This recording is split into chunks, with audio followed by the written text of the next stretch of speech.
dan bakal mengemis-ngemis minta balik. Tapi dia nggak tahu kalau di desa terpencil yang dia remehkan itu tersimpan kehidupan damai yang diimpikan orang kota. Begitu kehidupan desa gue yang santai ini viral di internet. Dia langsung panik parah, sampai langsung tancap gas pakai mobil mewah culinannya ke desa cuma buat mohon-mohon biar gue balik. Dia pernah bilang Chen An, bawa anak kesayanganmu itu dan pergi dari sini. Suara Suroyun dingin banget, sedingin lantai marmer impor Italia yang dia injak. Dia menunjuk ke arah tengah ruang tamu, ke lukisan pemandangan kuno yang kena noda tinta. Itu lukisan asli karya maestro terkenal yang dia beli seharga 8 juta yuan. Anak perempuan gue, Dodu, yang baru umur 5 tahun, adalah satu-satunya kesalahan tak terduga dalam pernikahan kami. Saat itu dia sembunyi di belakang gue, tangan kecilnya memegang erat ujung baju gue sambil gemetaran karena ketakutan dan menangis pelan. Gue nggak membalas ucapan istri gue. Gue cuma jongkok, memeluk Dudu erat-erat dan menepuk punggungnya pelan sambil berbisik, "Jangan takut, ada ayah di sini." Air mata si kecil langsung membasahi kemeja gue. Hangat rasanya. Gue mendongak dan menatap Suroyun. Hari itu dia memakai setelan Chanel yang super rapi dan elegan. Riasannya tanpa celah, persis kayak ratu yang siap maju ke medan perang. 6 tahun kami menikah, dia selalu kelihatan angkuh kayak begitu, selalu merasa di atas angin. Hidupnya harus serba presisi dan efisien, nggak boleh ada celah salah sedikit pun, dan kehadiran gue sama Dodo jelas dianggap sebagai kesalahan terbesar di hidupnya yang sempurna itu. Cuma sebotol tinta doang, apa harus sampai segitunya? Tanya gue dengan nada santai dan tenang. Dia langsung mendengus sinis. Tatapannya penuh hinaan yang terang-terangan. Cuma sebotol tinta? Chen An, kamu gak akan pernah paham nilai dari lukisan ini. Sama kayak kamu gak pernah paham berharganya waktu dan efisiensi. Kamu itu cuma pantas tinggal di desa pemalasmu yang gak berguna itu. Terus gue tanya balik, jadi di matamu semua hal di dunia ini ada harganya ya? Bukannya emang begitu? Jawab dia dengan nada yang super yakin. Gue cuma mengangguk pelan. Gue gak mau berdebat lagi. Berdebat soal arti barang berharga sama orang yang hidupnya cuma diatur pakai tabel Excel itu konyol banget. Gue langsung menggendong Dodo berdiri. Air matanya masih terus menetes deras. Oke, kata gue, ayo kita pergi. Gue gak membawa barang apapun. Di apartemen mewah 2 lantai yang disebut rumah ini, gak ada satupun barang yang beneran jadi milik gue, kecuali Dodo. Tapi Suroyun kayaknya gak nyangka kalau gue bakal langsung setuju begitu aja. Dia sempat bengong sebentar. Sebelum akhirnya menarik kartu debit hitam dari dompetnya dan melemparnya ke atas meja lobi. Di dalam situ ada uang 1 juta yuan. Pergi dan jangan pernah muncul lagi di depan mataku. Sikapnya itu bener-bener kayak lagi mengusir pengemis yang mengganggu dia. Sambil menggendong Dodo, gue jalan melewati kartu itu tanpa melirik sedikit pun. Gue buka pintu dan melangkah keluar dengan tenang. Suara pintu tertutup pelan banget. Nggak ada drama banting pintu buat meluapkan emosi kayak yang dia bayangkan. Gue cuman menutup rapat lembaran kisah antara gue sama dia untuk selamanya. Di dalam lift, Dodo mendongak dengan wajah imutnya yang masih basah air mata. "Ayah, kita mau kemana? Apa mama sudah nggak sayang kita lagi?" Gue langsung menempelkan dahi gue ke dahinya.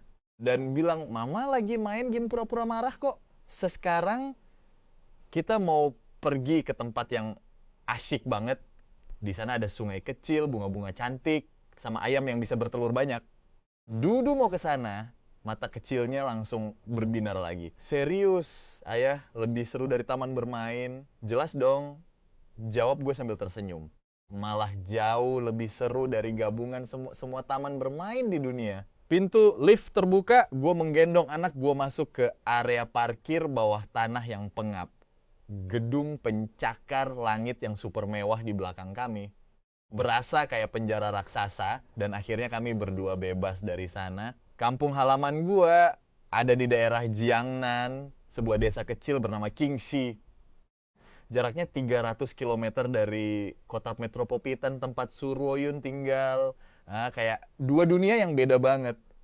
Gue menyetir mobil Volkswagen tua yang sudah gue pakai selama 8 tahun menempuh perjalanan 4 jam bersama Doudu. Kami pergi meninggalkan hutan beton demi kembali ke alam yang sesungguhnya. Begitu mobil terparkir di bawah pohon tua dekat gerbang masuk desa.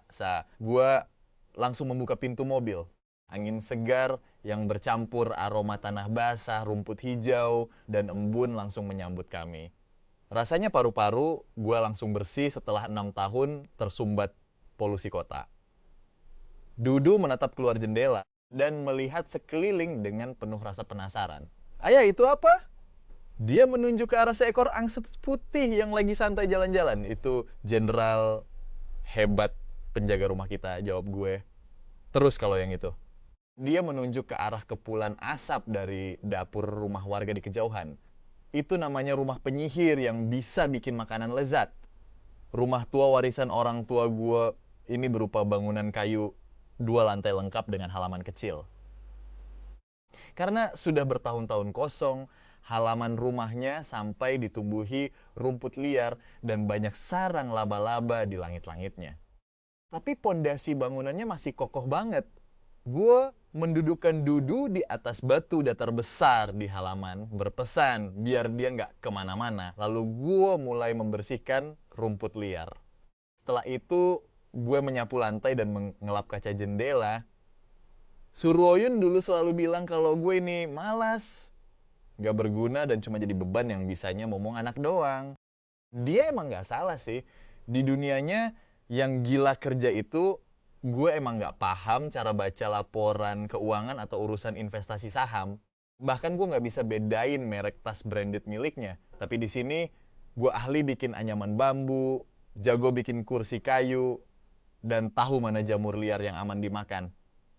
Gue juga paham tanaman herbal mana yang bisa jadi obat tradisional.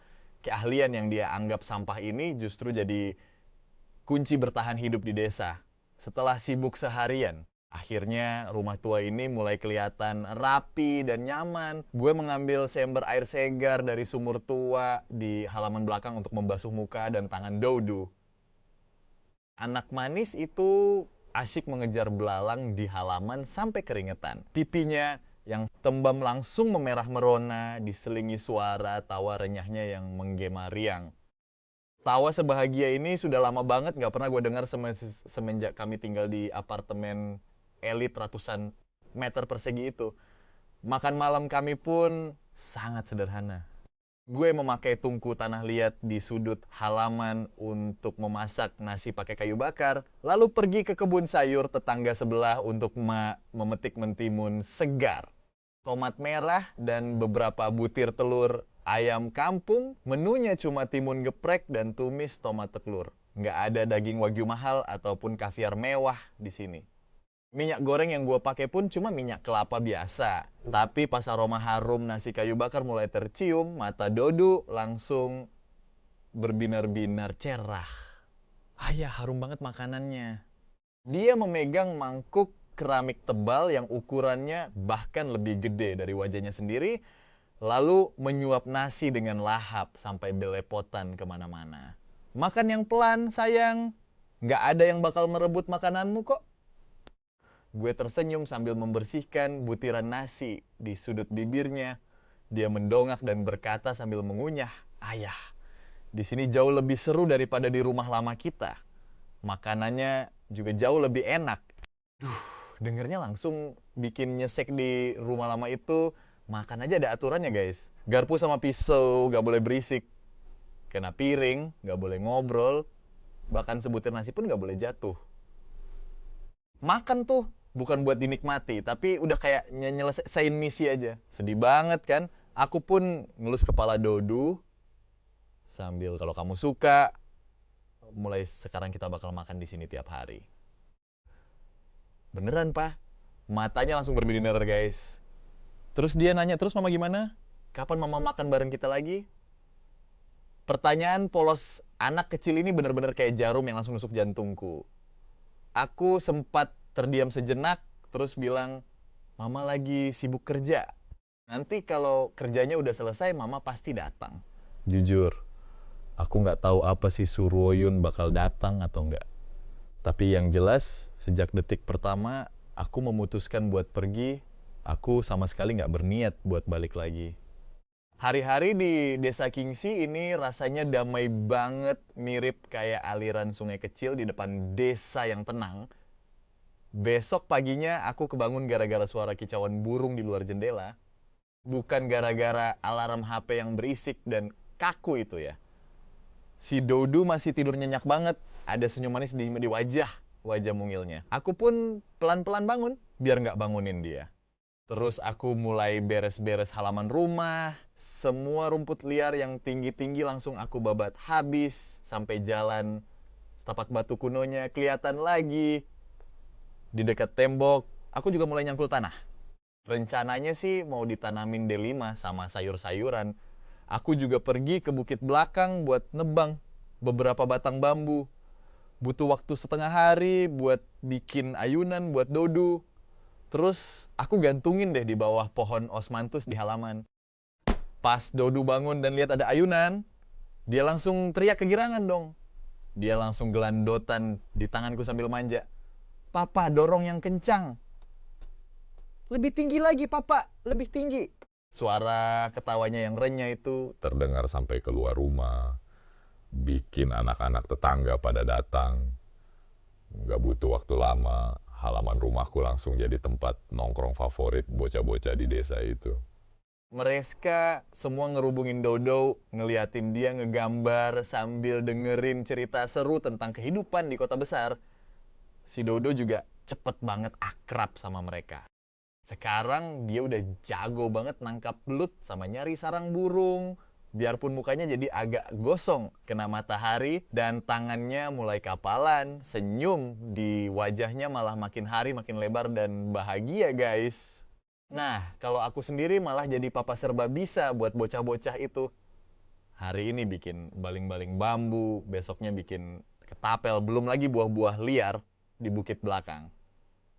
Dan ikan-ikan kecil di sungai, semuanya bisa langsung aku sulap jadi hidangan lezat. Cuma modal mie siram minyak daun bawang yang simple, ditambah semangkuk sup kacang hijau yang seger. Itu udah cukup banget bikin anak-anak kegirangan. Nah, pas sore hari, aku lagi di dapur nih, bikin pancake labu, pakai labu yang baru aja, aku petik segar dari kebun. Tiba-tiba ada cewek muda yang bawa kamera celingukan masuk ke halaman rumahku. Permisi, maaf, apa saya salah jalan ya? Soalnya saya nyium bau wangi makanan enak banget, makanya saya kesini. Katanya agak sungkan. Cewek itu kelihatan agak malu-malu kucing sambil nunjuk pancake labu yang ada di tanganku. Ternyata namanya Lindsay, dia seorang travel blogger. Dia datang ke desa Kingsi buat nyari konten, tapi malah nyasar. Sambil senyum, aku langsung nyodorin pancake labu yang masih anget-anget kuku baru, matang buat dia cobain. Pas Lindsay gigit satu suapan, matanya langsung melotot kaget guys. Ya ampun, ini enak banget, lembut, legit manis. Ditambah ada aroma wangi bunga osmanthusnya. Kak, resep sehebat ini kalau nggak buka resto bener-bener rugi bandar deh. Aku cuma senyum-senyum aja tanpa bilang apa-apa. Lagian di dunia bisnisnya, Suruoyun, jualan warung rumahan kayak gini dianggap model bisnis paling remeh dan gak efisien sama sekali. Tapi ya sudahlah, si Lindsay ini emang anaknya supel banget, gampang akrab sama siapa aja. Nggak pakai lama, dia udah asyik main bareng Dodo dan anak-anak lainnya. Dia juga ngerekam semua momen indah di halaman rumah pakai kameranya. Mulai dari punggungku pas lagi sibuk masak. Momen ketawa lepas Dodo sama anak-anak pas main ayunan, kucing oren yang lagi guling-guling santuy di atas tembok, sampai suasana halaman yang hidup banget. Dia betah nongkrong di sini sampai sore, baru pulang dengan berat hati. Pas mau pamit, dia nanya ke aku, Kak, boleh nggak videonya aku upload ke internet? Sumpah, tempat ini indah banget. Aku pengen biar banyak orang yang tahu. Terserah kamu aja. Jawabku sambil ngibasin tangan dengan santai. Aku sama sekali nggak mikirin hal itu. Soalnya dunia internet buatku tuh sama kayak dunia tempat Suroyun tinggal. Sesuatu yang jauh banget dan asing bagi aku. Tapi plot twistnya, aku nggak pernah menyangka kalau tindakan sepele yang nggak aku gubris ini malah kayak kerikil kecil yang dilempar ke danau tenang langsung bikin heboh luar biasa. Bahkan hal ini bikin hubungan antara aku sama Suroyun pecah berantakan. Soalnya video yang diunggah Lim Shi itu mendadak viral parah. Viralnya bener-bener di luar nalar, guys. Dia kasih judul videonya Tersesat di Surga Dunia. Di sini ada papa idaman dan peri kecilnya. Suasana syahdu ala pedesaan air yang puitis banget. Rumah tua yang tenang dan klasik, ditambah masakan rumahan yang aku bikin, langsung jadi pemandangan paling mahal buat orang-orang kota yang stres. Terutama si Dodu, wajah imutnya yang kecoklatan eksotis kena sinar matahari dan senyum cerianya tanpa beban, sukses bikin hati para budak korporat ikutan meleleh, guys.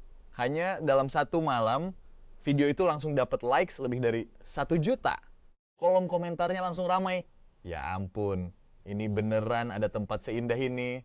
Rasanya pengen resign terus numpang hidup sama papa idaman ini. Ada juga yang nulis, ini baru namanya hidup. Kalau kita mah cuma bertahan hidup.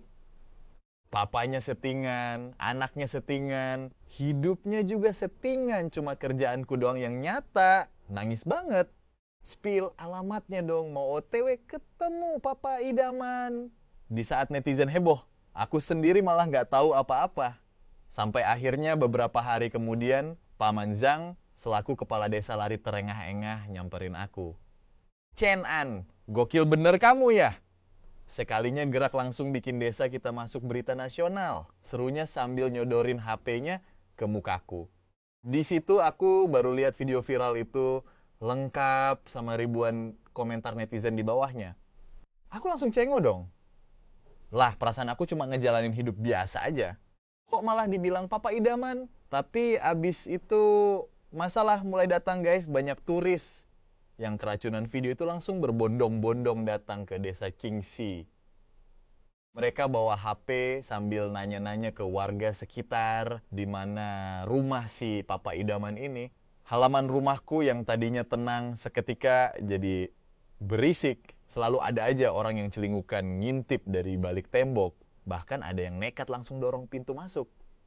Terus mereka seenaknya minta dibuatin makanan. Woi, lu papa idaman yang viral itu kan bikinin kita pancake labu kayak yang di video dong. Berapaan? Harganya? Kata seorang cowok necis dengan gaya yang songong banget. Aku langsung mengernyitkan dahi dong. Aku emang suka berbagi. Tapi sorry ya, aku paling gak suka kalau privasiku diganggu, terus dijadiin objek wisata atau koki pribadi orang asing. Tanpa basa-basi, aku langsung tutup pintu pagar, rapat-rapat, dan masang papan peringatan bertuliskan rumah pribadi, dilarang masuk. Tapi ternyata hal itu nggak bikin rasa penasaran netizen surut, guys. Malah bikin mereka makin kepo, brutal. Nah, di saat yang sama, di dalam kantor mewah di lantai paling atas gedung pencakar langit yang jaraknya 300 km dari desa Suroyun, akhirnya juga ngelihat video viral ini. Awalnya, sekretarisnya cuma iseng cerita pas lagi laporan kerja harian. Busu, belakangan ini di internet lagi heboh banget nih konten kreator yang dijuluki papa idaman katanya. Gaya hidup desanya yang adem benar-benar dapat respons positif dari netizen. Tim PR kita menyarankan buat coba hubungi dia. Siapa tahu bisa dia kerja sama branding. Sekretarisnya lalu nyerahin tablet ke depan Suroyun. Tapi pas Suroyun melihat video itu, ngelihat cowok yang pakai baju kain lusuh lagi sibuk di depan tungku masak. Ditambah anak perempuannya yang lagi ketawa lepas kayak bocah hilang arah di atas ayunan. Seketika dia langsung membeku di tempat. Guys, ini Chen An dan ini Dodu.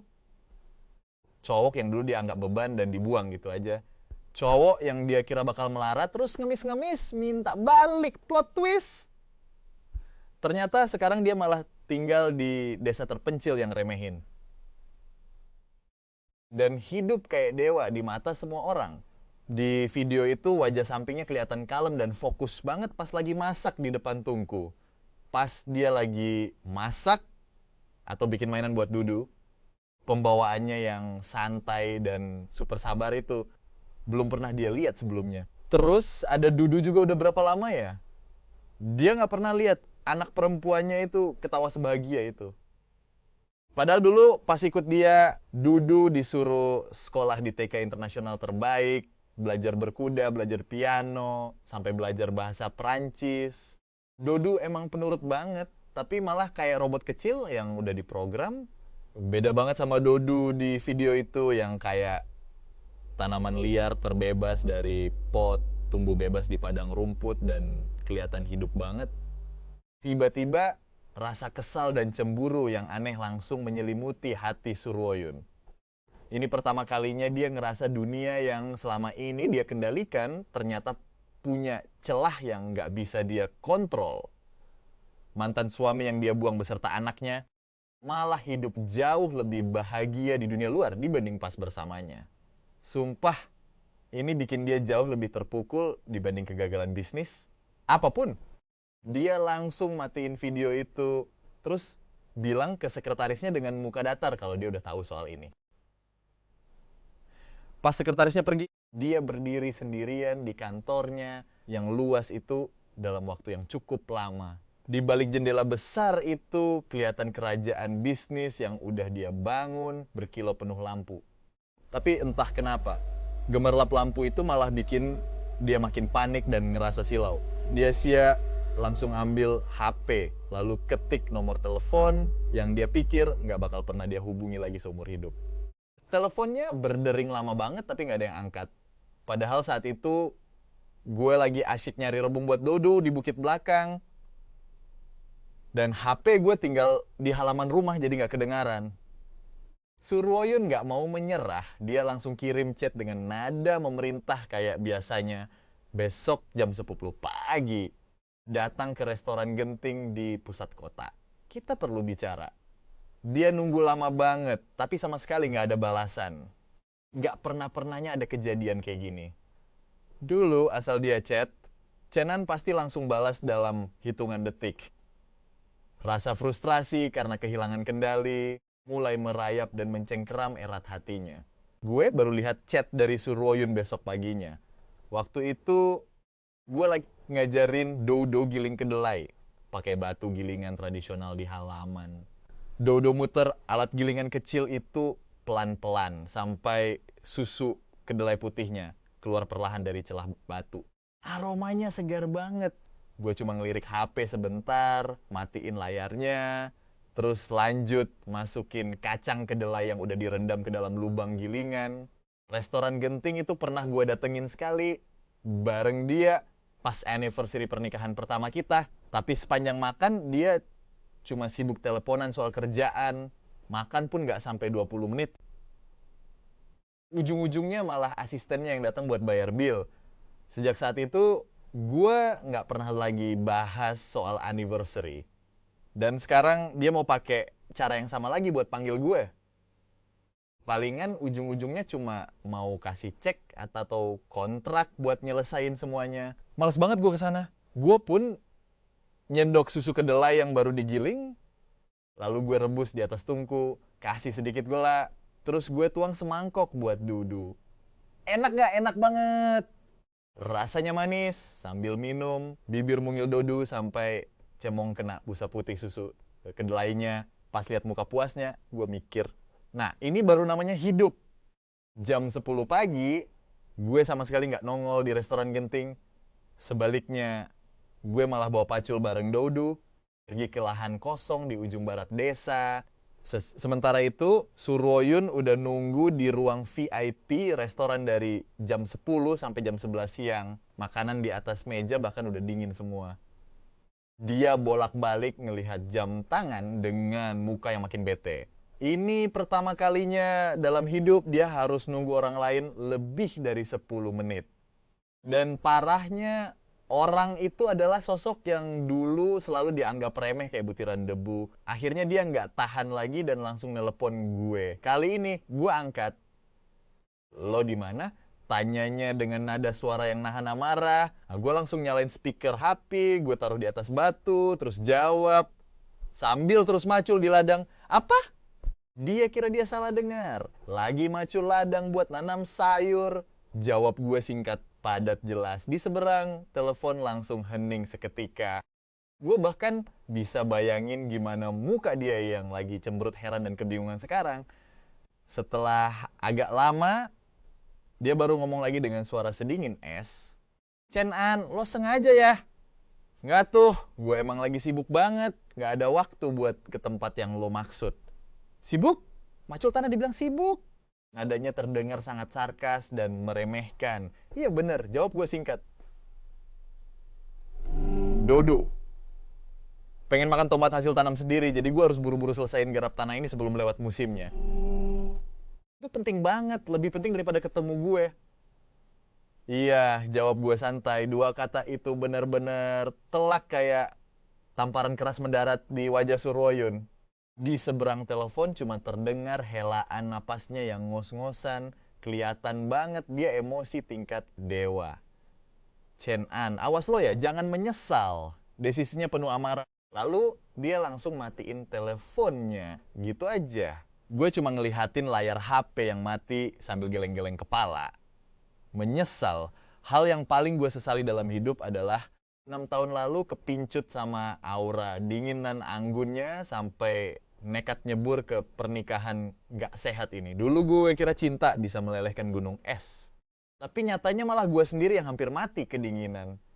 Gue masukin lagi HP ke kantong, lanjut macul tanah. Bongkahan tanah pun mulai berbalik, menguapkan aroma tanah basah yang segar.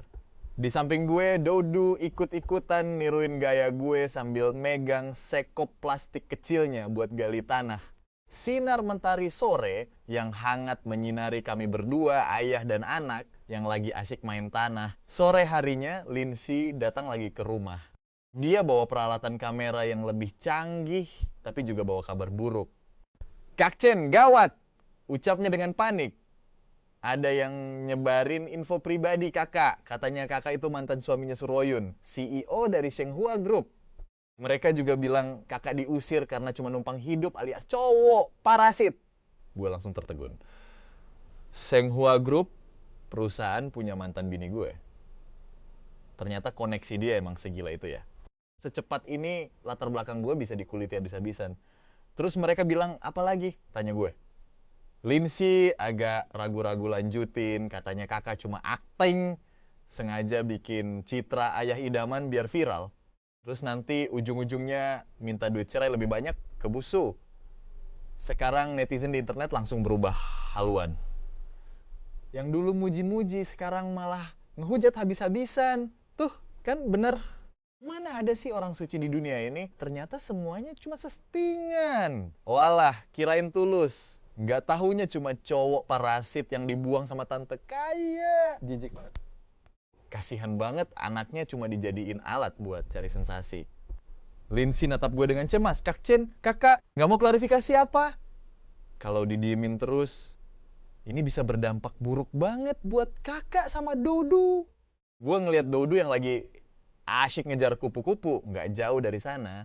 Dia sama sekali nggak tahu apa-apa soal drama ini, masih bisa ketawa lepas tanpa beban. Gue cuma bisa geleng-geleng kepala. Biarin aja lah. Mulut orang kan emang bebas mau ngomong apa. Mereka mau ngomong apa juga terserah. Yang penting kita fokus jalanin hidup kita sendiri aja. Sikap gue yang super tenang ini bikin Lindsay agak kaget. Dia ngeliatin gue. Tatapannya sekarang kelihatan makin kagum. Kak Chen, mental kakak kuat banget ya katanya. Cuma bisa senyum tipis. Ini bukan soal mental kuat, tapi karena hati gue emang udah mati. Pas kita udah gak punya ekspektasi apa-apa lagi sama seseorang, atau bahkan sama dunia ini. Semua fitnah dan omongan sampah mereka tuh udah gak ngefek lagi. Tapi meskipun gue cuek, bukan berarti si Surwoyun bakalan diem aja sama gosip yang lagi rame di internet. Jelas dia juga tahu soal ini. Manajer hubungan masyarakatnya langsung dateng nemuin dia dengan muka yang tegang banget buat ngasih laporan.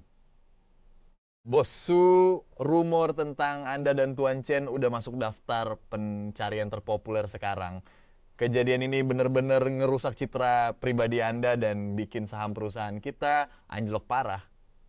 Saran kami, kita harus secepatnya rilis klarifikasi buat ngejelasin hubungan Anda sama dia. Kita juga harus nuntut dia secara hukum atas tuduhan pansos yang merugikan ini.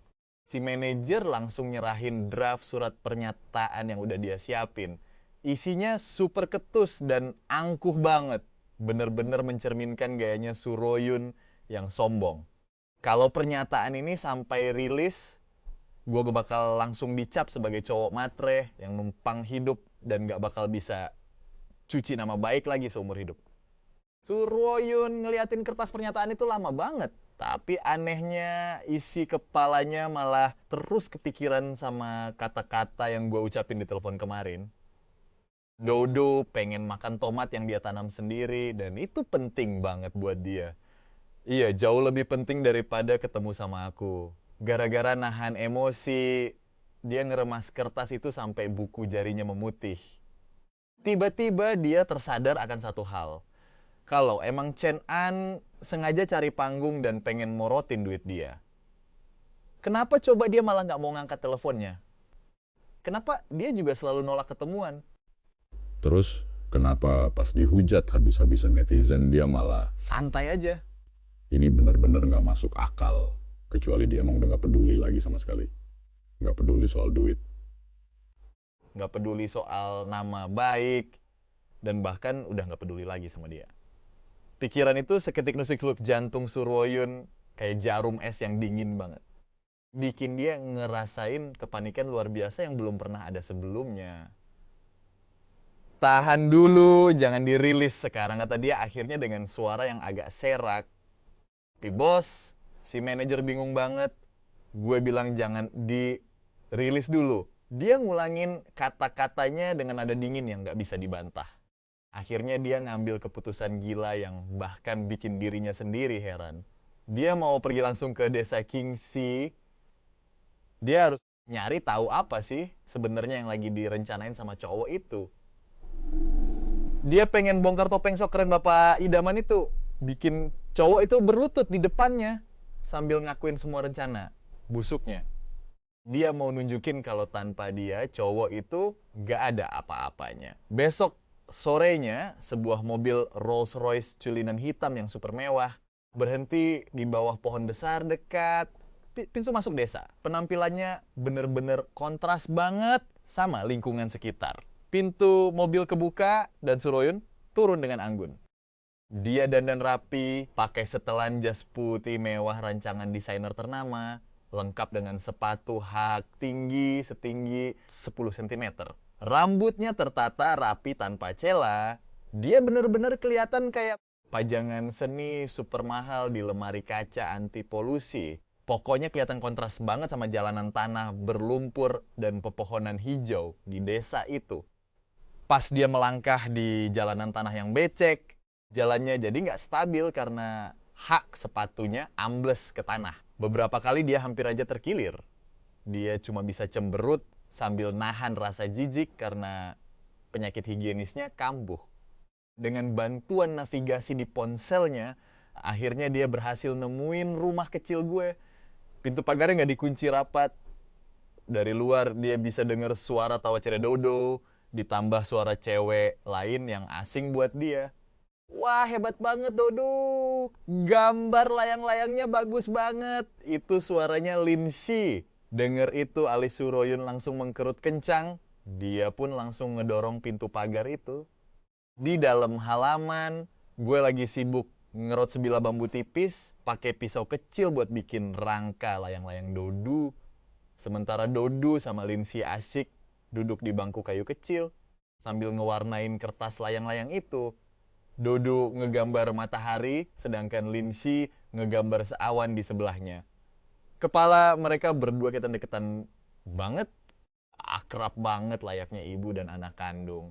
Pemandangan itu bener-bener bikin mata Suroyun pasnas. Harusnya posisi itu tuh milik dia, bukan orang lain. Kehadiran Suroyun seketika langsung ngebubarin tawa ceria di halaman itu. Pas Dodo ngelihat ibunya datang, dia langsung kaget dan refleks sembunyi di balik punggung Linshi. Dengan suara lirih ketakutan, dia manggil mama. Panggilan itu terdengar asing dan penuh rasa takut. Linshi juga langsung buru-buruan berdiri. Dia ngeliatin gue, terus gantian ngeliat Surwoyun dengan panik. Kayaknya dia udah mulai paham situasi yang terjadi. Gue sendiri pas ngeliat Surwoyun sama sekali nggak kaget. Gue letakin pisau sama bambu yang gue pegang terus berdiri sambil nepuk debu kayu di tangan. Mau ngapain lo kesini? Tanya gue dengan nada super datar. Surwoyun gak langsung jawab, tatapan matanya tajam banget kayak sinar röntgen meriksa sekeliling halaman rumah gue yang sederhana ini.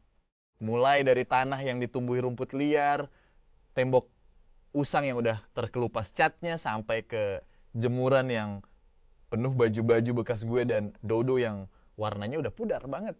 Semuanya kelihatan pas banget, kayak dugaannya miskin, kumuh, dan gak layak huni. Tapi di sisi lain, matanya juga ngelihat ayunan baru yang rapi, petak kebun sayur yang terawat subur, sisa-sisa air tahu di penggilingan batu tradisional, dan yang paling penting senyum putrinya yang cerah banget ngalahin sinar matahari pagi.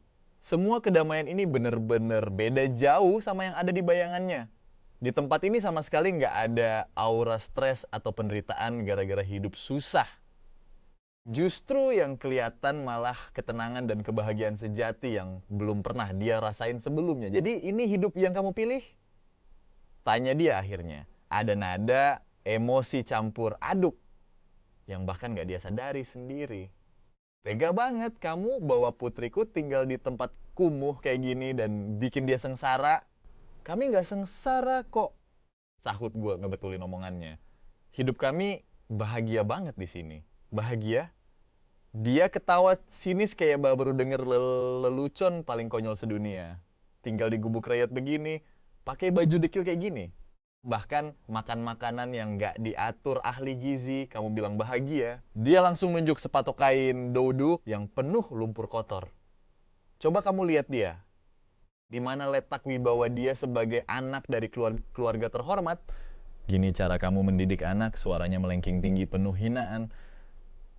Teriakan kasarnya itu bikin Dudu ketakutan setengah mati. Matanya langsung berkaca-kaca mau nangis. Gue langsung gerak cepet meluk Dodo erat-erat, terus muter badan buat ngehalangin dia dari pandangan Surwoyun. Surwoyun, ucap gue dingin banget. Tempat ini nggak nerima lo. Silakan pergi sekarang juga. Ini pertama kalinya gue manggil nama lengkapnya langsung tanpa embel-embel, dan pertama kalinya gue ngusir dia secara terang-terangan. Surwoyun seketika langsung matung. Dia udah ngebayanigin ribuan skenario pas kita ketemu lagi. Dia pikir gue bakal kaget, ngerasa bersalah, caper, atau bahkan ngamuk-ngamuk. Tapi satu-satunya hal yang gak pernah dia duga adalah sikap gue yang dingin dan cuek bebek kayak gini. Gue bener-bener memperlakukan dia kayak orang asing yang gak penting sama sekali. Cenan, kamu bener-bener, dia teriak sambil gemeteran saking marahnya. Bu, sahut Linshi yang akhirnya berani angkat bicara. Anda kayaknya salah paham deh. Kak Chen selama ini ngerawat Dodo dengan sangat baik kok. Dodo jauh lebih bahagia tinggal di sini dibanding dimanapun. Surwoyun langsung melirik tajam ke arah Linshi. Tatapannya setajam silet. Siapa lu? Nggak usah sok ikutan ngomong di sini. Aura dinginnya langsung bikin Linshi ciut dan mundur selangkah. Tapi dia tetap berusaha tegar dan membusungkan dada. Gue temennya Kak Chen sama Dodo. Temen, Surwoyun senyum sinis. Matanya bolak-balik ngeliatin kita berdua. Kayaknya nggak sesimpel cuma temenan deh. Wah, Chen An hebat ya lu. Cepet banget dapet gandengan baru. Kata-katanya bener-bener penuh hinaan dan toksik parah. Muka gue langsung berubah dingin. Surwoyun, jaga mulut lu. Kenapa? Ketebak ya? Makanya langsung ngamuk. Dia terus maju memojokkan gue. Oh, gak denger bacotannya lagi. Gue langsung gendong Dodo dan bilang ke Linshi, Linshi, tolong urus dia dan suruh pergi. Abis itu Gue langsung masuk ke rumah sambil gendong Dodu, banting pintu, dan ngunci Surwoyun beserta seluruh dunianya yang toksik di luar sana. Surwoyun yang terkunci di luar langsung emosi sampai mukanya pucat. Gila, ini penghinaan terbesar dalam hidupnya. Bayangin aja seorang CEO grup bernilai ratusan triliun rupiah. Bisa-bisanya diusir tanpa ampun sama mantan suami yang selama ini dia anggap cowok sampah, tak berguna. Dia pengen banget dobrak pintu dan ngamuk, tapi akhirnya cuma bisa berdiri kaku di halaman. Dia cuma bisa melototin pintu kayu yang tertutup rapat itu tanpa berkutik. Lingxi yang berdiri di sampingnya merasa canggung banget, mau pergi nggak enak, mau stay juga aneh. Busu, mendingan Anda pulang dulu aja. Kak Chen emang temperamennya kayak gitu. Tapi Surwoyun sama sekali nggak peduli dan tetap natap tajam ke arah pintu. Dia bener-bener nggak percaya. Dia nggak percaya kalau Chenan berani bersikap kayak gitu ke dia. Pasti ini cuma acting. Trik tarik ulur sengaja dipakai biar dia kelihatan mahal dan menaikkan harga tawaran. Pasti begitu. Surwoyun menarik napas dalam-dalam, berusaha keras buat tenang. Dia langsung ngambil buku cek dan pulpen dari tasnya. Set.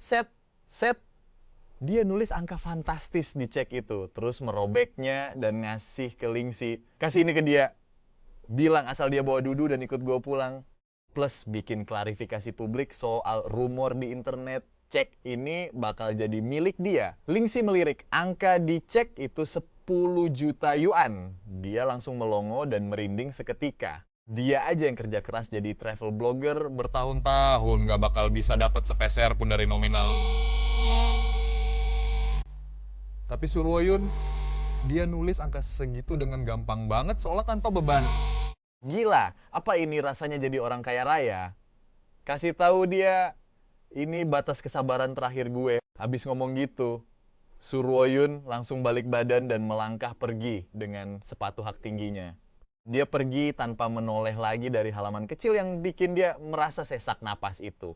Dia super yakin nggak bakal ada satu orang pun di dunia ini yang bisa nolak godaan 10 juta yuan. Termasuk Chen An. Dia masuk ke mobilnya tapi nggak langsung cabut, melainkan parkir di pojokan jalan yang bisa mantau langsung pintu gerbang halaman tadi. Dia lagi nungguin Chen An lari keluar sambil megang cek itu dan sujud syukur di depannya. Tapi dia udah nunggu 10 menit, 20 menit. Bahkan sampai setengah jam, pintu halaman itu tetap tertutup rapat. Pas dia udah hampir hilang kesabaran, pintunya akhirnya kebuka. Lingxi keluar dan langsung jalan ke arah mobil Rolls-Royce culinan miliknya lalu mengetuk kaca jendela. Surrohwin nurunin kaca jendela sambil senyum penuh kemenangan. Dia akhirnya sadar kan, tapi Lingxi malah menggelengkan kepalanya. Dia balikin cek itu, tapi plot twist. Cek itu udah robek rapi jadi 2 bagian tepat di tengahnya. Senyuman di muka Surwoyun langsung hilang dan membeku seketika. Maksudnya apa nih? Kak Chen bilang, Lingxi mengulangi kata-kata gua kata demi kata. Tomat yang dia tanam itu khusus buat dimakan Dodu. Bukan buat dijual. Dia juga bilang, tolong jangan pernah ganggu hidup mereka lagi. Setelah ngomong gitu. Lingxi naruh robekan cek itu di bingkai jendela mobil lalu langsung pergi. Surwoyun cuma bisa melongo ngeliatin kertas sampah itu dengan otak yang mendadak ngeblank. Dia nolak. Gila, dia beneran nolak 10 juta yuan cuma demi beberapa butir tomat yang bahkan belum tumbuh. Naga masuk akal banget. Di dunia ini emang masih ada ya orang yang ogah sama duit melimpah. Detik itu juga cara pandang hidup Surwoyun langsung hancur lebur. Dia tiba-tiba sadar kalau kekayaan, status, dan kekuasaan yang selama ini dia banggakan ternyata sama sekali nggak ada harganya di mata cowok itu. Untuk pertama kalinya, dia ngerasain panik yang luar biasa. Bukan karena dia kalah, tapi karena situasi ini benar-benar di luar nalar. Dia benar-benar nggak bisa nebak jalan pikiran Chen An lagi. Tanpa pikir panjang, dia langsung tancap gas. Mesin mobil culinan itu meraung kencang dan melesat pergi meninggalkan desa yang udah bikin dia ngerasain frustrasi tingkat dewa. Suroyun akhirnya cabut. Hidup gue pun kembali tenang lagi. Tapi gue tahu urusan ini nggak bakal kelar segampang itu. Bener aja, beberapa hari kemudian Pak Kades datang lagi ke rumah gue. Kali ini dia nggak sendirian. Di belakangnya ada beberapa pria berpakaian jas rapi, kelihatan necis banget. Dan gue kenal siapa pemimpin mereka. Dia adalah pengacara utama Suroyun. Namanya Pak Li. Pak Chen, kata pengacara Li sambil benerin kacamata bingkai emasnya dengan gaya formal banget. Saya mewakili Ibu Suroyun ingin mendiskusikan secara resmi soal hak asuh Nona Dodo. Dek, jantung gue langsung berdegup kencang. Akhirnya, apa yang gue takutin terjadi juga. Ibu Su merasa kondisi ekonomi dan lingkungan hidup Anda sekarang nggak mendukung tumbuh kembang Nona Dodo dengan baik. Jadi, beliau berharap Nona Dodo bisa kembali ke sisinya buat dapat pendidikan dan perawatan terbaik. Tapi tenang aja, sebagai gantinya Ibu Su bersedia ngasih uang kompensasi hak asuh yang sangat besar secara langsung. Pengacara Li menyodorkan dokumen ke gue. Tapi nggak gue gubris. Berapa nominalnya? Tanya gue dingin. 50 juta yuan. Jawab pengacara Li enteng. Selain itu, Ibu Su juga bakal hapus semua rumor buruk tentang Anda di media buat bersihin nama baik Anda. 50 juta yuan. Gila ya. Dari 1 juta naik ke 10 juta. Sekarang langsung melonjak jadi 50 juta yuan. Di mata Suroyun emang semua hal di dunia ini bisa dibeli pakai duit, termasuk kasih sayang ibu ke anaknya.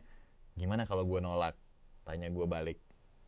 Ekspresi pengacara Li nggak berubah sama sekali. Kalau begitu, kita terpaksa ketemu di pengadilan Pak Chen. Maaf kalau saya lancang, tapi dengan kondisi Anda saat ini, mau rebutan hak asuh lawan Ibu Su. Peluang menang Anda itu 0 besar. Sial, dia emang nggak bohong. Gue emang nggak punya pekerjaan tetap, nggak ada pemasukan melimpah, dan nggak punya aset properti pribadi. Sedangkan Suroyun, dia punya tim pengacara terbaik di negara ini dan tumpukan duit yang nggak berseri. Hakim manapun pasti bakal mutusin hak asuh jatuh ke tangan dia. Pak Kades di samping, gue udah panik setengah mati sambil gosok-gosok tangannya. Chen An, pikir baik-baik dulu. Nak. Tapi gue cuma natap muka datar tanpa emosi si pengacara itu. Laku tiba-tiba tersenyum lebar, balik sana dan bilang ke Suroyun, kalau dia emang mau duduk, suruh dia datang sendiri buat nemuin gue. Gue ogah banget ngomong sama anjing-anjing suruhannya. Muka pengacara Li langsung berubah kecut, tapi dia masih coba bersikap profesional. Pak Chen, tolong jaga ucapan Anda. Cabut. Teriak gue singkat, padat, dan jelas. Timnya pengacara Li akhirnya pergi sambil gigit jari. Pak Kades ngeliat gue sambil ngehela napas panjang. Chen An, buat apa sih lu kayak gini? Mana bisa rakyat jelata ngelawan penguasa? Tapi gue diem aja, gak usah banyak bacot. Gue udah khatam banget sama taktiknya Suroyun. Dia terbiasa nge-flex duit sama kekuasaan buat beresin semua masalah. Tapi kali ini dia salah besar. Dodo itu bukan proyek perusahaannya yang bisa diukur pakai duit. Dodo itu nyawa gue. Siapapun yang berani nyentuh nyawa gue bakal gue ladenin sampai mati. Malam itu juga HP gue bunyi, ternyata telepon dari Suroyun. Suaranya kedengeran capek banget tapi nahan emosi. Chen An, mau lu tuh apa sih? 50 juta yuan masih kurang. Lu beneran mau bawa masalah ini ke pengadilan? Biar semua orang ngetawain kita. Gue langsung jawab santai, gue gak minta macam-macam. Gue cuma mau hidup tenang berdua sama Dodo. Hidup susah sama lu? Teriak dia. Gue langsung potong omongannya si Suroyun. Sampai detik ini lu masih gak paham juga. Hidup mewah versi lu itu gak berharga sama sekali buat Dodo. Dia nggak butuh TK internasional, les piano, atau latihan berkuda. Yang dia butuhin cuma seorang ayah yang bisa nemenin dia main game dan bacain dongeng sebelum tidur. Dan semua itu nggak bakal bisa lu kasih. Waktu lu habis buat tumpukan laporan keuangan sama rapat kerjaan, lu tuh nggak pernah sayang sama Dodo. Yang lu cinta cuma obsesi lu buat punya anak yang sempurna. Dodu, cuma pajangan biar CV hidup lu kelihatan tanpa celah, nggak lebih dari itu. Kata-kata gue barusan langsung menusuk ulu hatinya bagaikan pisau tajam. Merobek kenyataan pahit yang selama ini selalu dia sangkal. Seketika, hening total di seberang telepon. Sunyi senyap. Baru setelah sekian lama, terdengar suara samar-samar. Suara isak tangis yang pecah. Enggak gitu nggak bener, katanya pelan. Gue sayang lebih sama dia, suaranya terdengar rapuh banget jauh dari sosok dia yang biasanya tangguh. Jantung gue langsung berdegup kencang. Ini pertama kalinya gue denger Suroyun nangis. Tapi sorry, gue gak bakal luluh begitu aja. Oh ya, tanya gue dingin. Kalau gitu buktiin ke gue. Abis ngomong gitu, langsung gue matiin teleponnya. Gue bersandar di bawah pohon halaman rumah sambil memandang bulan di langit. Gue tahu betul, perang ini baru aja dimulai. Tapi tenang, gue udah siap tempur. Gue kira dia bakal langsung sewa pengacara buat nuntut gue. Tapi plot twist, dia malah diam 1000 bahasa. Berita-berita miring tentang gue di internet juga langsung lenyap secara ajaib. Rasanya kayak dia tiba-tiba hilang di telan bumi. Tapi gue tahu, ini cuma ketenangan sebelum badai besar datang. Gue gak boleh lengah. Sambil nikmatin hidup tenang di desa bareng Dodu, gue tetap nyiapin strategi buat sidang nanti. Gue juga mulai nyari kesibukan bikin kerajinan bambu dan kayu. Gue titip barang-barang itu ke orang desa buat dijual di kota kecamatan. Hasilnya emang gak seberapa. Tapi yang penting sekarang gue punya penghasilan sendiri. Lagi pula, Lindsay juga sering mampir ke rumah. Dia gak lagi bikin konten, cuma tulus nemenin Dodo, main layaknya temen deket, sekaligus bantuin kerjaan di kebun. Berbekal pengetahuannya yang luas, dia ngebantuin gue bikin toko online buat maksasarin barang-barang buatan gue. Dan gila sih, ternyata laku keras. Kerajinan tradisional yang udah dilupain sama orang kota. Malah jadi karya seni yang estetik dan dicari banyak orang di internet. Perlahan tapi pasti hidup gue mulai membaik. Di sisi lain, Suroyun justru lagi ngalamin masa-masa paling suram dalam hidupnya. Sejak telepon malam itu ditutup, dia cuma bisa terduduk lemas sambil nangis sendirian di kantornya semalaman. Kata-kata gue terus terngiang-ngiang di kepalanya kayak kutukan. Lu gak pernah sayang sama Dodo, yang lu cinta cuma obsesif, punya anak yang sempurna. Dia pengen banget ngebantah, tapi kenyataannya emang kayak gitu. Dia mati kutu. Akhirnya dia muter rekaman CCTV rumah. Di situ terlihat jelas kehidupan gue dan Dodo setelah dia pergi. Gue ngajarin Dodo membaca, bacain cerita, sampai ngajak dia nangkep capung di sawah. Gelak tawa Dodo bener-bener menghiasi setiap sudut video. Pas dia ngelihat rekaman lama sebelum kami pergi, ruang tamu yang super megah itu selalu kelihatan sepi. Cuma ada pengasuh sama Dodo berdua. Dodo main Lego sendirian, nonton TV sendirian, bahkan makan di meja, makan yang besar pun sendirian tanpa ada yang nemenin. Sedangkan dia sendiri selalu sibuk bolak-balik kayak setrikaan, datang bentar langsung pergi lagi. Satu-satunya momen dia berinteraksi lama sama Dodo cuma pas maksain anaknya latihan piano.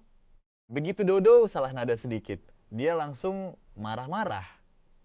Perbandingan kontras dari dua rekaman itu bener-bener ngehantam mentalnya kayak palu godam.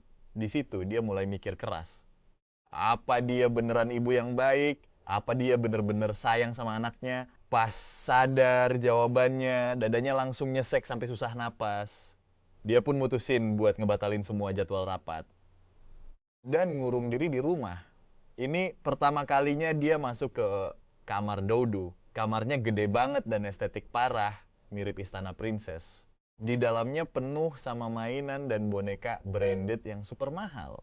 Tapi pas dia perhatiin baik-baik, mainan yang paling sering dimainin Dodo justru sebuah mainan usang di pojokan, yaitu boneka kelinci kayu. Mainan itu buatan tangan gue sendiri pas ulang tahun Dodo yang ketiga. Suroyun pelan-pelan ngambil kelinci kayu itu. Serat kayunya halus banget karena diamplas dengan penuh kasih sayang. Di titik ini, pertahanan Suroyun runtuh Air matanya langsung tumpah. Sampai akhirnya dia ngambil keputusan yang bikin semua orang shock setengah mati. Dia mutusin buat cuti panjang dari kantor. Kejadian langka yang nggak pernah terjadi sejak dia ngediriin grup Senghua. Abis itu dia langsung tancap gas pakai mobil Rolls Royce culinannya menuju desa Kingsi. Tapi kali ini penampilannya beda total. Nggak ada lagi setelan jas kerja ataupun sepatu hak tinggi. Dia cuma pakai baju olahraga kasual dan sneakers putih polos. Uniknya, dia nggak langsung nyamperin gue, melainkan nyewa rumah kosong milik warga desa. Dan gilanya, rumah itu pas banget di sebelah rumah gue. Kabar tentang Surwoyun yang pindah ke sebelah rumah gue langsung viral dan menyebar ke seluruh penjuru desa cuma dalam waktu sehari. Warga desa ngelihatin dia kayak alien. Bayangin aja, bos kaya raya yang punya mobil miliaran rupiah, bukannya tidur di hotel bintang 5, malah milih tinggal di gubuk reot tengah desa. Mau nyari apa coba? Gue sendiri juga heran, gak habis pikir sama jalan pikirannya. Anehnya lagi, dia nggak nyariin gue. Atau bahkan nyamperin Dodo. Dia cuma mulai belajar hidup sederhana secara amatir. Gaya hidup yang nggak pernah dia bayangin sebelumnya. Gue ngeliat dia pertama kali nimba air di sumur dan hampir aja nyemplung ke dalam. Terus pas nyoba masak pakai kayu bakar, dia langsung batuk-batuk kepengapan gara-gara asapnya yang ngepul tebel. Mukanya coret-koret, kena arang kayak kucing kampung. Pas dia nyoba bercocok tanam kayak warga lokal, megang cangkul aja nggak becus. Bener-bener zonk dan kacau banget pokoknya. Orang-orang desa mulai ngegosipin dia di belakang. Halah, anak mami dari kota mau sok-sokan hidup susah di desa. Palingan nggak nyampe 3 hari juga udah nangis-nangis minta pulang. Dodo juga sadar sama keberadaan dia. Si kecil ngintip dari balik pagar sambil penasaran ngelihatin orang dewasa yang super kaku itu. Ayah, tante itu kok payah banget sih? Celoteh Dodo. Gue cuma diem aja sambil terus merhatiin dari jauh. Jujur ya, ngelihat dia sepayah itu bikin hati gue agak seneng sih. Puas banget rasanya. Tapi jujur, gue lebih bingung dia sebenarnya mau ngapain. Secara dengan sifat dia yang kayak gitu, aksi caper pamer kayak gini, jelas nggak bakal bertahan lama. Ternyata tebakan gue salah besar. Dia bener-bener bertahan. Hari pertama dia cuma makan mie instan. Hari kedua, dia tebel muka datang ke rumah Bibi Jang, tetangga sebelah. Dia bayar mahal banget cuma buat beli makanan matang. Nah, pas hari ketiga dia mulai belajar sama Bibi Zhang cara pakai tungku tanah tradisional. Dan tebak apa? Tangan dia. Tangan mulus yang biasanya tanda tangan kontrak ratusan miliar rupiah itu sekarang melepuh, kena panas dan luka-luka kegores pisau. Tapi gokilnya, dia sama sekali nggak nyerah. Setelah 1 minggu, dia akhirnya bisa masak sendiri meskipun tampilannya agak berantakan, tapi yang penting bisa dimakan. Dia kelihatan makin kurus dan gosong kena matahari. Aura ratu yang biasanya sombong dan tinggi hati, sekarang luntur digantikan sama bau asap dapur dan tanah. Dia juga mulai nyoba ngobrol sama warga desa, nggak lagi-lagi pakai duit buat nyelesain semua masalah. Dia belajar bilang terima kasih dan minta tolong. Dia bahkan mau bantuin Bibi Jang ngangkut air, terus sering beliin permen buat anak-anak di desa. Sikap warga desa ke dia yang tadinya ngejek dan ngejauhin perlahan berubah jadi menerima dan penasaran. Sampai suatu hari, benang layangan Dodo putus. Layangannya nyangkut di pohon gede luar tembok halaman rumah gue. Dodo langsung nangis kejer karena panik. Pas gue baru mau nyari tangga. Surwoyun yang di sebelah dengar suara tangisan langsung lari keluar. Dia ngeliat tinggi pohon itu dan tanpa banyak bacot, dia langsung lepas sepatu, terus meluk batang pohon sambil manjat dengan kaku. Baju olahraga mahalnya robek-robek kena kulit pohon yang kasar. Perjuangannya berat banget, bahkan beberapa kali dia hampir merosot jatuh. Gue sama Dodo sampai cengong ngelihatnya. Akhirnya dia berhasil nyampe ke dahan pohon dan ngambil layangan itu. Pas dia turun, Kaki sama tangannya penuh luka, goresan merah berdarah. Dia nyerahin layangan itu ke Dodo sambil senyum gugup, berusaha ngambil hati. Dia bilang, Dodo, jangan nangis lagi ya. Ini layangannya udah dapet. Dodo ngelihatin dia, terus ngeliatin luka-luka di badannya, langsung manyun sedih. Dan wah, tangisannya pecah makin kenceng. Tapi kali ini bukan karena layangannya hilang, melainkan karena dia kasihan dan peduli sama mamanya. Dudu langsung meluk erat Suroyun, tangan mungilnya ngelus luka di lengan mamanya sambil nangis sesenggukan. Mama sakit ya. Detik itu juga Suroyun langsung mematung. Dia dekap tubuh mungil yang lembut itu. Pas denger panggilan mama yang udah lama hilang, panggilan penuh rasa sayang dan khawatir, air matanya langsung tumpah deras. Dia meluk erat Dodo. Nangis kejer kayak anak kecil. Gue yang ngelihat dari samping cuma bisa diem, rasanya campur aduk banget. Di situ gue sadar, Suroyun bener-bener udah berubah. Atau lebih tepatnya, dia lagi berjuang keras buat turun dari langit tinggi ke dunia nyata. Sejak hari itu, Dodo mulai sering nempel dan deketin Suroyun duluan. Dia suka lari ke sebelah, pamer kayak dapet harta karun, pas nunjukin jangkrik tangkapannya atau gambar buatannya ke Suroyun. Suroyun pun belajar ngerespons dan kaku tapi tulus. Dia suka bacain dongeng buat Dodo, walau ceritanya masih kaku banget, nggak seasik dongeng garapan gue. Dia juga nemenin Dodo main game meskipun dia kalah terus. Bahkan sampai badannya kotor penuh lumpur, dinginnya es di antara mereka perlahan mulai mencair. Tapi hubungan gue sama Suroyun masih ada jarak yang canggung. Kita emang ketemuan, emang ngobrol, tapi sama-sama sepakat buat nggak ngebahas masa lalu ataupun masa depan. Sampai tiba-tiba suatu malam, hujan turun deres banget. Atap rumah tua yang disewa Suroyun bocor parah. Air hujan netes terus-terusan sampai kasur sama selimutnya basah kuyup. Dia sendirian panik setengah mati nyari ember buat nampung air. Kasian banget pokoknya. Akhirnya gue gak tega juga, sambil bawa payung. Gue samperin dan ketok pintunya, sini, nginep di rumah aja. Kamar tamu kering kok, kata gue. Dia natap gue bengong lama banget, baru akhirnya ngangguk pelan. Dia pun kekorin gue masuk ke rumah. Kebetulan Dodo udah tidur nyenyak. Gue ambilin baju bersih buat dia, terus nyuruh dia mandi air anget pas dia beres mandi. Gue bikinin semangkuk wedang jahe anget biar badannya nggak masuk angin. Dia pegang mangkuk jahe yang masih ngepul, isi itu sambil nunduk dan nyeruput pelan-pelan. Suasana rumah sepi banget. Cuma kedengeran suara rintik hujan di luar.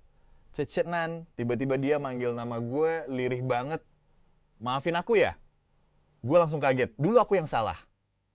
Dia bilang, aku selalu mikir udah ngasih hal terbaik buat kamu dan Dudu, tapi ternyata semua itu bukan yang kalian butuhin. Aku pikir duit bisa nyelesain segalanya. Aku pikir dengan ngusir kalian, kalian bakal sadar seberapa pentingnya aku. Tapi aku salah besar. Ternyata aku orang yang paling konyol di sini. Air matanya netes satu-satu masuk ke dalam mangkuk wedang jahe. Pas gue ngeliat dia kayak gitu, es batu di hati gue yang udah beku selama 6 tahun rasanya mulai retak. Gue gak ngomong apa-apa, cuman geser kotak tisu ke deket dia. Setelah nangis agak lama, dia baru mulai tenang. Aku gak bakal maksa kalian buat pulang lagi kok, kata dia sambil dongak. Matanya merah bengkak, tapi tatapannya kelihatan mantap banget. Aku juga gak bakal pakai duit atau hak asuh anak lagi buat ngancem kamu. Aku cuman mau tanya, boleh gak kasih aku satu kesempatan? Dia natap gue. Sorot matanya bener-bener penuh permohonan dan kerapuhan yang belum pernah gue lihat seumur hidup. Kesempatan buat belajar lagi jadi seorang istri dan jadi seorang ibu yang baik. Hujan di luar perlahan reda. Sinar bulan mulai nerobos celah awan, nyorotin mukanya yang basah penuh air mata. Gue cuma bisa diem dan natap dia lama banget. Gue gak langsung jawab saat itu juga. Gue cuma berdiri, jalan ke depan kamar Dodo, terus buka pintunya sedikit.